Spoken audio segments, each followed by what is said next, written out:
안녕하세요. 저는 올해 30이 된 남자입니다. 이런 고민을 어디에다가 털어놓을지 몰라서 벙어리처럼 끙끙 앓고 지낸 지 반년째입니다. 조심스럽게 사연을 써서 보내니 현실적인 조언을 부탁드립니다. 저는 어릴 적에 어머니를 잃었습니다. 사고로 떠나보낸 후 아버지께서 저를 혼자 키우셨습니다. 아버지는 직업 특성상 지방 전국 각지를 돌아다니며 현장 일을 하시며 저를 키우기 위해서 애써주셨죠. 저는 혼자 살 수 없으니 고모네 삼촌네 등을 전전하며 학창시절을 보냈습니다. 그렇다 보니 어느 한 곳에 오래 머물러 있지 못해서 친구들을 사귀는 것이 무척이나 힘들더라고요. 남들이 동창 모임이나 동네 친구와 약속을 잡고 만나는 모습을 보면 한없이 부러워지고는 했습니다. 그런 제가 마음을 열고 친해지게 된 사람들이 있었어요. 그건 바로 동호회 사람들입니다. 저는 20살 때부터 동호회 활동을 했는데요. 다름 아닌 절약 동호회라는 모임입니다. 여타 동호회처럼 먹고 마시고 어울리는 곳이 아니라 살아가면서 절약을 하는 방법에 대해 논의하고 정보를 나누는 곳이었죠. 이렇게 현실적인 동호회 활동을 하게 된 이유는 바로 가정 환경 때문이었습니다. 아무리 아버지께서 타지에서 돈을 벌어 보내주신다 해도 그 돈이 넉넉할 수가 없었거든요. 게다가 언제까지고 아버지 신세를 지면서 살 수는 없었기 때문이죠. 그래서 대학 진학도 그런 이유로 포기를 하게 되었습니다. 솔직히 저는 공부하는 것이 무척 즐거운 사람이거든요. 무언가를 배운다는 것은 언제나 흥미롭고 제게는 행복한 일이었습니다. 그래도 그 모든 것을 누릴 수 있는 여건이 갖춰진 사람이나 배움을 계속 이어가는 것이지 저 같은 사람에게는 꿈같은 신기루였습니다. 20살이 되자마자 저는 별의별 일을 다 했던 것 같네요. 물론 고등학교 때부터 아르바이트는 시작했습니다. 학생일 때에는 법적인 사항 때문에 일할 수 있는 종류의 제약이 적어서 큰 돈을 벌지 못했어요. 그런데 성인이 되자마자 제가 지원할 수 있는 일들이 무척 많아서 신이 났습니다. 노가다부터 식당 일 그리고 택배 상하차까지 안 해본 일이 없는 것 같네요. 그렇게 다양한 일을 하던 중 이렇게 여러 가지 일을 이것저것 하다가는 전문적인 노하우를 쌓는 게 어려울 것 같다는 생각에 좀 더 세분화된 일을 해보기로 마음먹었습니다. 그렇게 제가 집중해서 일을 하게 된 것이 바로 요식업이었죠. 일을 시작한 초기에는 간단한 주방 보조도 했는데 아침 일찍부터 재료를 다듬고 점심 저녁에는 배달을 하며 식당에서 일을 하기 시작했습니다. 이후 주방에 있는 시간을 점차 늘리게 되었습니다. 그러면서 점점 정식 주방 보조로 승격하게 되었죠. 바쁘게 일을 하던 중에도 동호회 활동을 게을리 하지 않았습니다. 그러던 어느 날 동호회에 새로운 여자 회원이 들어오게 되었죠. 상냥한 말투와 부드러운 인상 그리고 웃을 때 눈이 초승달처럼 변하는 모습에 확 끌리게 되었습니다. 게다가 입술 위에 있는 점이 돌아가신 어머니와 똑같은 곳에 위치해 있어서 더욱 시선을 빼앗기게 되었죠. 그녀가 동호회에 들어오게 된 계기는 저와 비슷했습니다. 최근에 아버지께서 돌아가셔서 집안이 힘들어져 조금이라도 절약하고 살기 위해서였습니다. 전 어릴 적부터 뼈저리게 느껴온 그 기분을 그녀와 나눌 수 있다는 사실에 더욱 설렜어요. 그렇게 우리는 천천히 물들듯 가까워져 갔습니다. 남들은 주말에 영화관 데이트를 하거나 동물원에 가는 등 돈을 쓰는 데이트를 하면서 연애를 한다고 하지만 우리는 색달랐습니다. 둘이 같이 단기 알바에 지원해서 행사 판촉을 한다거나 결혼식장 웨딩홀 서빙 아르바이트를 하면서 시간을 함께 보냈습니다. 식사 시간에 밥을 먹으며 오늘 하루도 뿌듯하게 돈을 벌었다며 서로를 북돋아주고 행복한 나날들을 보낼 수 있었습니다. 나처럼 마음이 잘 맞는 여자를 만났다는 사실이 무척 기뻤습니다. 행복한 우리와 달리 그녀의 어머니 즉 예비 장모님은 그리 기뻐하시지 않았습니다. 처음부터 대놓고 저를 마음에 들지 않아 하셨습니다. 엄마 없이 자란 사람은 정이 없다는 둥, 아버지의 직업이 마음에 안 든다는 둥, 여러 점을 꼬집으며 저를 싫어하셨습니다. 그래도 그녀와 저는 꿋꿋이 정을 이어 나갔습니다. 결국 자식 이기는 부모 없다는 말처럼 결국 예비 장모님은 두 손 두 발 드시게 되었죠. 마지못해 저를 받아주긴 했다만 사사건건 시비를 거시는 게 느껴졌습니다. 집에서 가구를 옮겨야 하는데 허리가 아프다는 말에 불이 나게 달려갔더니 온 집안의 가구 위치를 바꾸게 하셨고 쉬는 날 굳이 불러내셔서 이불 빨래를 시키기도 하시더라고요. 아끼고 사느라 차를 장만하지 않았는데 누구네 사위는 차도 있고 어딜 태워다 주기도 하는데 우리 사위는 그깟 차도 없다고 매일같이 노래를 부르셨습니다. 참다가 마지못해 중고차로 경차를 장만했더니 그것마저도 사구려 조그만한 차를 샀다고 흉을 보시더라고요. 이런 경차로 우리 딸 데리고 다니다가 사고 나면 바로 큰일 나겠다며 투덜거리셨습니다. 그런 예비 장모님의 모습에 집사람은 그만 좀 하라고 말렸지만 그것도 그때뿐이었죠. 어김없이 매번 저를 만날 때마다 꼬투리 잡을 곳은 없나 살피셨습니다. 솔직히 그렇게 구박을 들을 때마다 이 결혼을 꼭 해야 하나 갈등이 되었습니다. 그래도 한없이 사랑스러운 여자친구를 놓치고 싶지 않았습니다. 게다가 우리는 이미 동거를 하고 있었기에 사실혼이나 마찬가지였어요. 저는 제가 일하는 식당 앞에 투룸을 얻고 있었습니다. 여자친구는 다른 지역에서 자취를 하고 있었는데 일하는 회사가 저희 집에서 그리 멀지 않았거든요. 그래서 우리는 이렇게 양쪽 집값을 낼 바에는 하나로 합치자고 생각이 들었고 합치는 게 낫지 않을까 많은 대화를 나누었습니다. 그때 당시에는 우리나라 정서에 맞지 않게 동거로 시작하는 게 좀 잘못된 게 아닐까 하는 생각도 들었지만 저희가 만나게 된 계기가 절약하는 동호회인 만큼 돈에 대해서는 민감했기에 합치기로 결심했어요. 막상 같이 살게 되면 다툰다고 하지만 우리는 그 모든 게 행복했습니다. 생각보다 싸울 일도 거의 없었어요. 서로 배려하며 맞추고 지냈고 생활 습관도 잘 맞았습니다. 요리와 청소 등 집안일 배분도 알맞게 되어서 아무런 문제 없이 행복한 시간을 이어갈 수 있었죠. 문제는 우리 둘 사이가 아니었습니다. 바로 예비 장모님이었어요. 얼마 지나지 않아 동거를 한다는 사실을 들키게 되었고 난리가 났습니다. 애미 없이 자란 애랑 만나더니 우리 딸이 발랑 빠지게 되었다며 원색적으로 저를 비난하셨습니다. 대체 제 어머니가 일찍 돌아가신 것과 무슨 상관이 있다고 그렇게 말씀하시는 것인지 너무나 서운하고 속상했지만 동거 자체가 그리 좋은 건 아니기에 크게 대꾸를 하지 않았습니다. 그렇게 동거 사실을 들키고 난 뒤 결혼에 대한 이야기가 급속도로 진전이 되었네요. 이렇게 살 바에는 차라리 결혼을 하라고 하셨습니다. 의외로 결혼에 대해서는 관대하신 모습을 보고 깜짝 놀랐었죠. 마음 한켠으로는 다행이라고 생각했어요. 그래서 아버지께 말씀드린 후 상견례를 하기로 했습니다. 약속된 상견례 날 저희 아버지는 갖고 계신 단 한 벌의 양복을 꺼내 입고 오셨어요.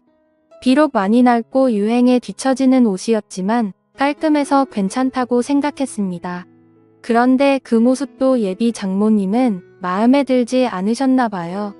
서로 사돈댁이 처음 인사하는 자리에 후줄근한 옷을 입고 왔다고 제 바로 앞에서 흉을 보셨습니다. 그래도 우여곡절 끝에 상견례를 마치고 결혼식 날짜를 정하게 되었죠. 저희는 지금 월세방 계약이 끝나는 12월에 결혼식을 올리고 싶었습니다. 그러나 예비 장모님께서는 사주팔자를 보러 다녀왔는데 둘이 합치는 날을 10월로 해야 앞으로 돈이 많이 벌리고 손주도 빨리 볼 수 있다며 꼭 그달에 해야 한다고 하시더군요.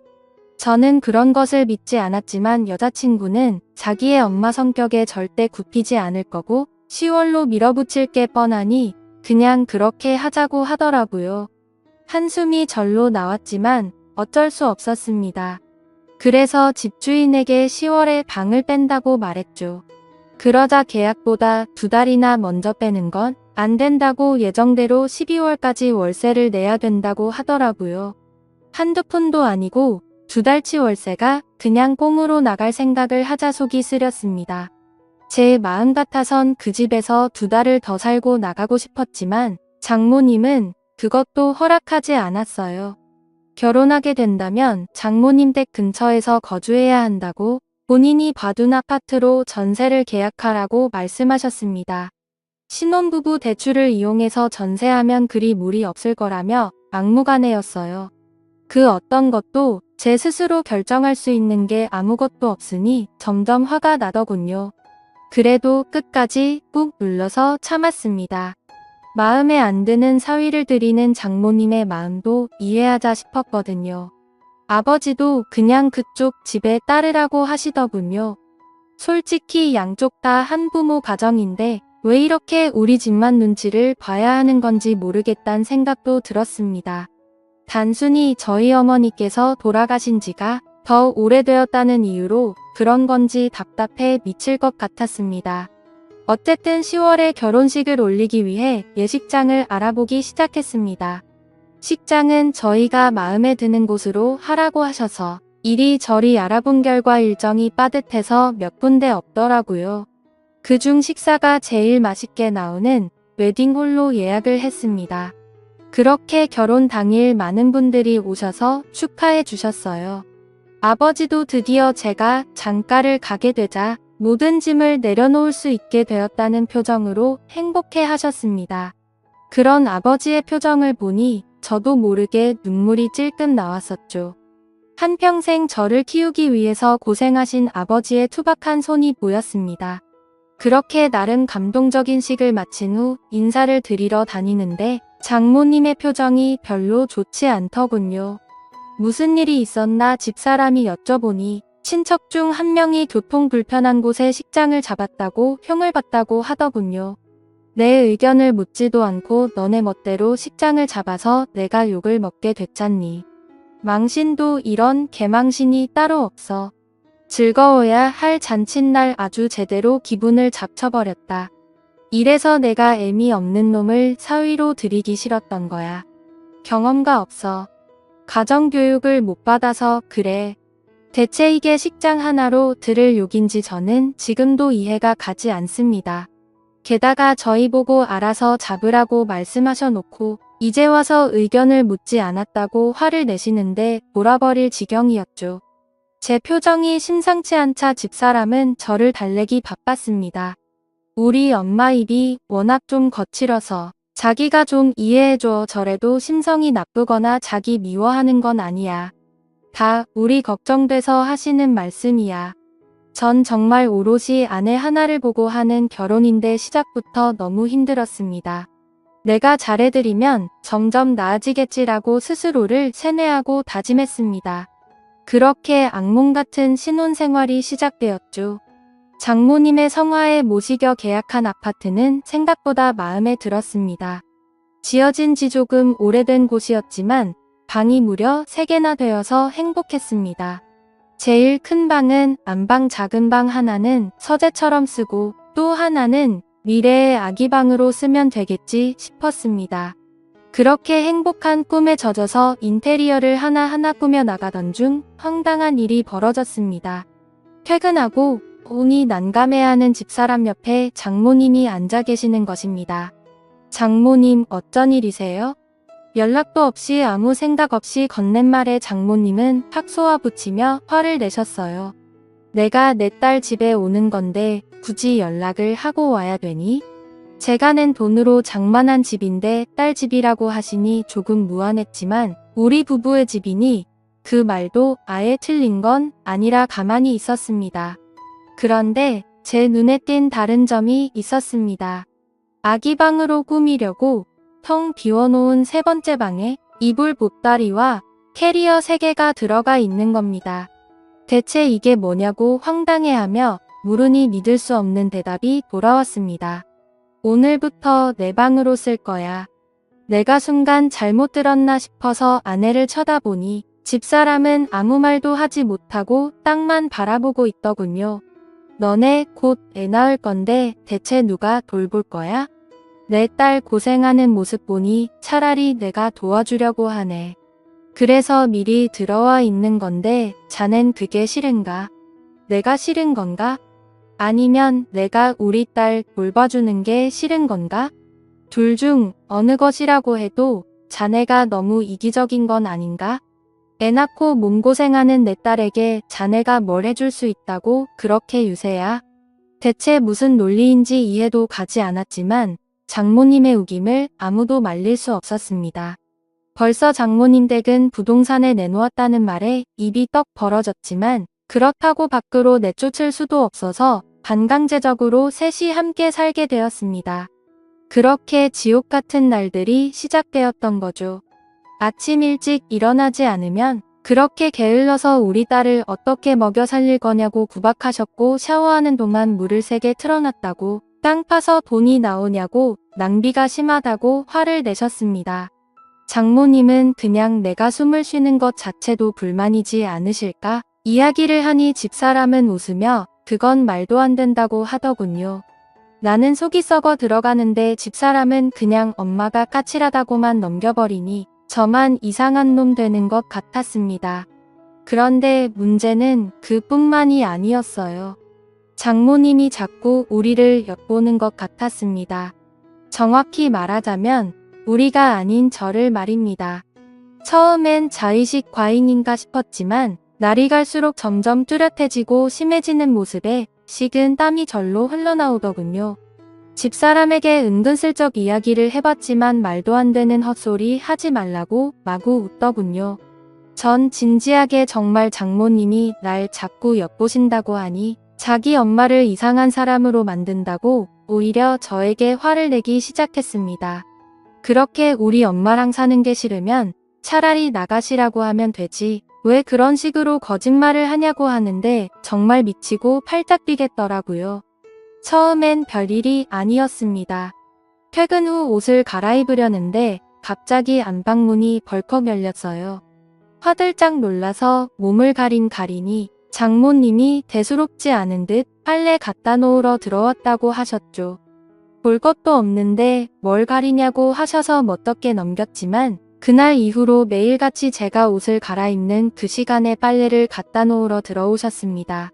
하루는 제가 문을 잠궜더니 미친 듯이 문을 두드려서 이러다 부서지겠다 싶어 황급히 열고는 했습니다. 이뿐만이 아니에요. 휴일에는 피곤해서 조금 늦잠을 자고 싶어서 잠을 자고 있으면 저를 깨운다는 명목으로 이불을 걷어 젖혀버립니다. 전 아직까지 혈기왕성한 시기라서 아침이면 신체적인 반응이 일어나 있는데 그 모습을 빤히 쳐다보고 계시는 겁니다. 너무 당황해서 서둘러 가렸더니 딸만 키워서 처음 보는 광경이라서 눈을 실수했다고 하시는데 저는 할 말이 없더군요. 또한 소파에서 낮잠을 자고 있는데 뭔가 기분이 이상해서 일어나 보니 장모님 손이 제 몸에 손을 대고 있는 겁니다. 깜짝 놀라서 뭐 하시는 거냐고 물어보니 제가 잠을 자면서 막 헛소리를 하고 식은 땀을 흘리길래 열이 있나 어디 아픈 건가 싶어서 열을 재려고 했다고 하시더군요. 보통 열을 재는 것은 이마에 손을 대지 않습니까? 그런데 제 복부에 손을 대고 있었으니 이건 정말 이상하다고 느낄 수밖에 없었습니다. 그러던 중 제가 정말 정색을 하고 화를 낸 적이 있습니다. 화장실도 제가 씻을 때 가끔 불쑥 문을 여시길래 항상 습관적으로 잠궈놓고 씻기 시작했습니다. 그러던 어느 날 퇴근 후 씻으려고 화장실에 들어갔는데 문 손잡이에 잠금 버튼이 없는 겁니다. 황당해서 이리저리 둘러봐도 없길래 물어봤더니 집사람 말로는 장모님이 공구로 뽑았답니다. 대체 이걸 왜 뽑았냐고 어이가 없어서 여쭤보니 요즘 TV를 보다가 안 좋은 이야기를 들었답니다.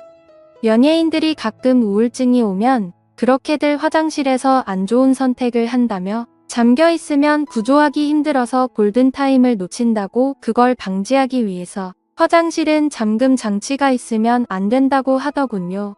그 말에 어이가 없어서 황당한 표정을 하고 있는데 집사람은 오히려 장모님의 말을 신뢰하는 모습이었죠. 아내는 똑소리 나는 여자인 줄 알았는데 자기 엄마의 말이라면 저렇게 맹목적으로 믿고 있다니 참 아이러니했습니다. 더 이상 이 집에서는 마음 놓고 편히 씻지도 못하겠다는 생각에 사로잡혔습니다. 이 이야기를 사연에서 처음 털어놓는 건 아닙니다. 직장 동료에게 제 이야기가 아닌 마치 다른 사람 이야기처럼 조심스럽게 물어봤더니 그런 장모가 어디 있냐고 지어내지 말라고 묻더군요. 아무도 믿어주지 않을 것 같아서 저도 어쩔 도리가 없었습니다. 점점 집에 들어가기 싫어지고 밖에서 시간을 보내는 날이 늘어났습니다. 한 번도 그런 적 없는데 제가 방황을 하자 집사람은 오히려 제가 밖에서 여자를 만나고 있는 것이 아닌지 의심을 하더군요. 겨우 아니라고 설득을 했지만 이대로는 못 살 것 같다고 느꼈습니다. 그러다 드디어 대망의 사건이 일어나게 되었죠. 장모님과 함께 살고 있어도 아직 우리는 신혼이기에 조심스럽게 달달한 시간을 가지고 있었습니다. 그날도 조용히 시간을 보낸 후 숨을 돌리고 있었습니다. 집사람이 먼저 화장실에 씻으러 갔고 저는 침대에 누워 있었죠. 그런데 갑자기 찰칵 소리가 들리는 겁니다. 화들짝 놀라서 일어났는데 황급히 자신의 방으로 들어가는 장모님의 모습을 보았습니다. 저는 그 광경에 이성을 잃고 장모님의 방으로 정신 나간 사람처럼 쫓아갔습니다. 제 그런 반응을 예상하지 못했는지 장모님은 당황해서 소리를 지르시더군요. 저는 아랑곳하지 않고 장모님의 휴대폰을 뺏었습니다. 소란스러운 소리에 집사람은 샤워를 하다가 뛰쳐나왔고 장모님과 대치하고 있는 저를 보고 화를 내기 시작했습니다. 자기 엄마 앞에서 뭐 하는 짓이냐 말이죠. 저는 집사람에게 모든 사실을 이야기했습니다. 내 말이 믿겨지지 않으면 지금 바로 장모님 휴대폰 속 사진첩을 열어보자고 했습니다.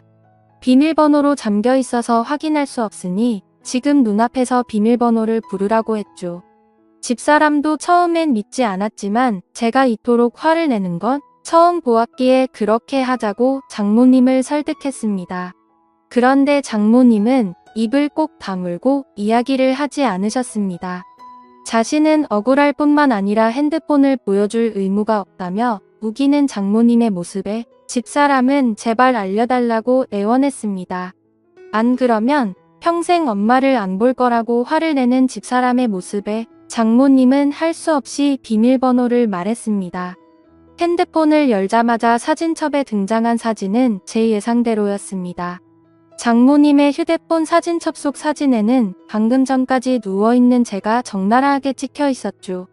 대체 이런 걸 왜 찍었냐고 오열하며 묻는 집사람에게 장모님은 말도 안 되는 변명을 또 하기 시작했습니다. 아니 무당이 말하길 부부가 사랑을 나눈 직후 신랑을 사진으로 찍으면 아들을 갖는다고 하더라고. 난 무당이 시킨 대로 한 것뿐이야. 이번 일은 집사람도 장모님의 편을 들지 않았죠. 차마 모녀 관계를 끊을 수 없으니 그냥 이 집을 나가달라고 이야기했습니다. 그날 이후 우리 셋의 관계는 싸늘해졌습니다. 집사람은 장모님을 소 닭 보듯 무시하고 지냈고 장모님은 자신과 딸 사이를 멀어지게 했다며 오히려 저를 원망했습니다. 또한 자신의 집은 이미 팔렸으니 지낼 곳을 마련해주지 않으면 안 나갈 거라고 우기는 장모님 때문에 저는 또다시 돈을 들여서 집을 구해드려야 할 판입니다. 앞으로 저는 이런 장모를 모시고 집사람과 평탄하게 살아갈 수 있을까요? 그렇다고 저 하나 때문에 하나뿐인 모녀 관계를 끊으라고 할 수도 없어서 대체 어떻게 해야 할지 모르겠습니다. 좋은 의견 댓글로 남겨주시면 감사하겠습니다. 긴 사연 들어주셔서 감사합니다.